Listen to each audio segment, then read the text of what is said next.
I just watched your Daily Wire Schadenfreude video where everybody's channels are dying, which I always knew that their subscriber count never matched their popularity. People will subscribe. Well, first off, bots, one. Yeah. Also, people will subscribe to channels. Reactionaries will subscribe to a channel that says a mean thing about insert population here they don't like and never watch again because it's not something they're actually motivated by. Well, but it's funny to hear. They're falling apart partially because of the popularity, I would say, of the Trump administration. Like, there's no need for guys like that when Trump is in power, and then Trump is in power and your financial situation is not getting better. You go, okay, what the is this? If we get financial freedom, remove DEI, then I'll get the job that I'm not qualified for. And it's like that's precisely the problem that's not happening. This happened in the first Trump administration as well. A lot of these like right-wing guys that got so much prominence leading up to the election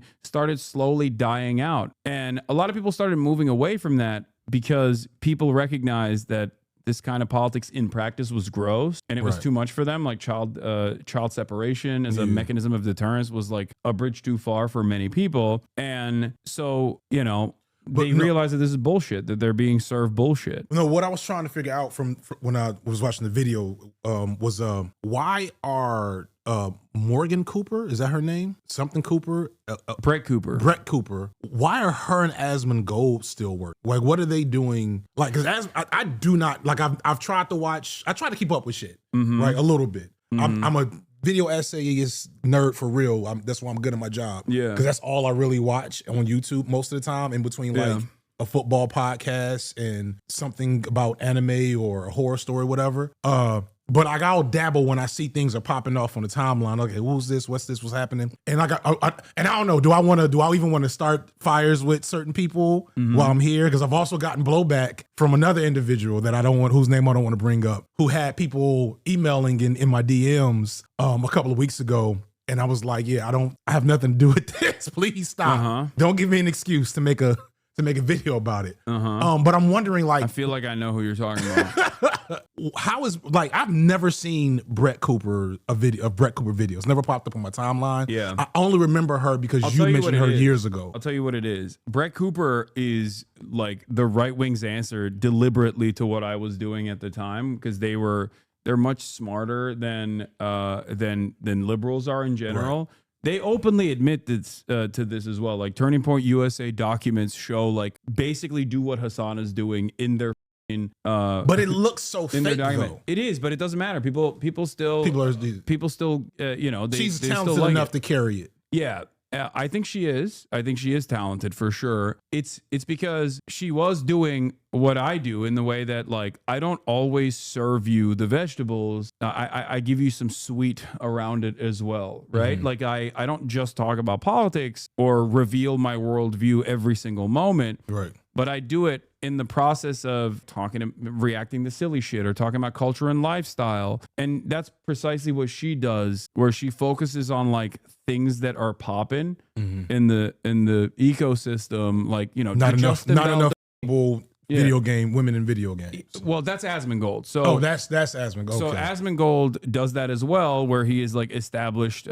He's an established prominent figure that has like all the reactionary tendencies that gamers have, and he for years and years has been doing this like anti-woke shit in gaming. Right. And it was perfectly organic for him to move into the political sphere as well, in the political arena as well, and then talk about Trump from the perspective of content and present himself as like an apolitical, unbiased guy who just seemingly always on board with Donald Trump. Right. Notice how for both of these guys, for Brett Cooper is drama and culture, and for Asmongold is also drama and culture as well, but like mostly gamer related shit. It's not like Ben Shapiro in the way that Ben is a political commentator first and foremost, and boring and nerdy and annoying, and tries to like intellectualize the reactionary ideology. For them, they're just like you. They're a regular guy who has these opinions and thinks Trump is fucking based. There are a lot of people like that. Yeah. Unfortunately. Yeah. There are a lot of people, especially online, like Asmongold. The online, because, when I started out,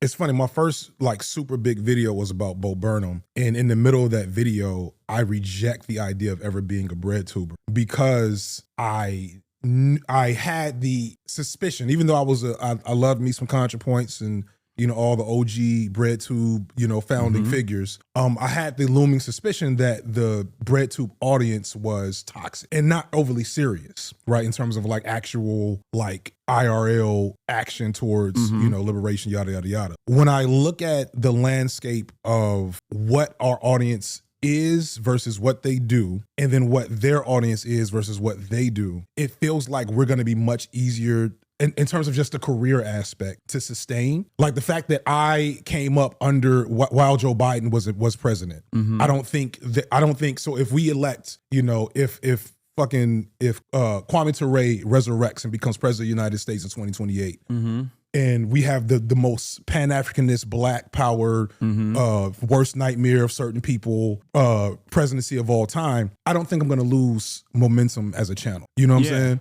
And like, I mean, I'd probably quit because I would go and join the administration as the propaganda minister. Yeah, we would do that for you. We would do that for you. Current Affairs actually found that there was a deliberate attempt by MeidasTouch and David Pacman and the Brian Tyler Cohens of the world to purposely avoid talking about Israel. Like where under the Biden administration, they recognized that this was like not a losing battle.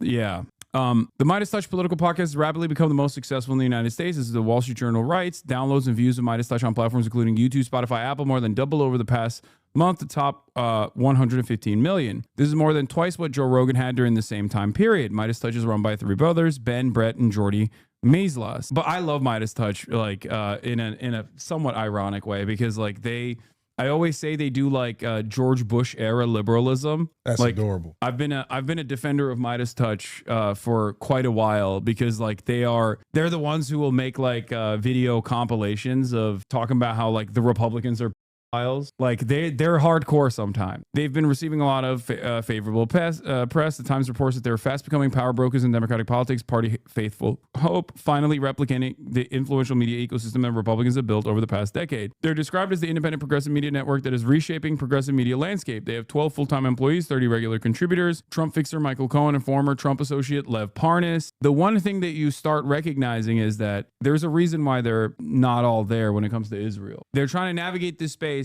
to create like popular momentum behind this kind of politics, which I agree with, and it's great. I'm glad that they're doing that, but it I think comes across as inauthentic. Their entire content revolves around criticizing Donald Trump and sometimes Elon Musk. As of writing, in the last 7 days out of 108 videos the MeidasTouch YouTube channel put out, exactly 5 are not about Trump. 1 is about Elon Musk, 2 are about congressional Republicans, and 2 are about Bernie Sanders' Midwest speaking tour. The title scream in all caps with plentiful exclamation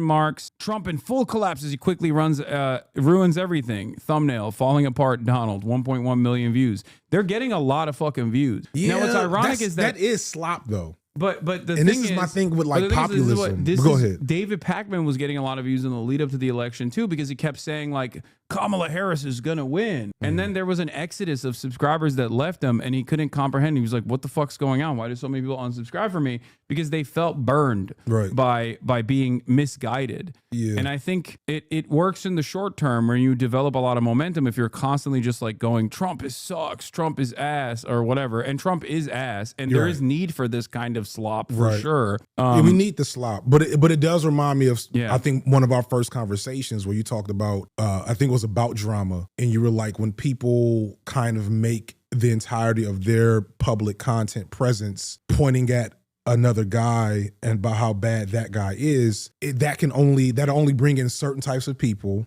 for certain types of content. And like once Trump is gone, right, they're not going to find another Trump. Once Trump is gone, first off, as if that'll happen. Right, inshallah, indeed. But once Trump is gone, what is their podcast if they're not doing anything else to build? And this is my frustration with a lot of this shit, because like I agree with you wholeheartedly that this is a necessary, especially right now where we're essentially starting from the beginning. I said that in a video, like the left, ostensibly speaking, air quotes, right?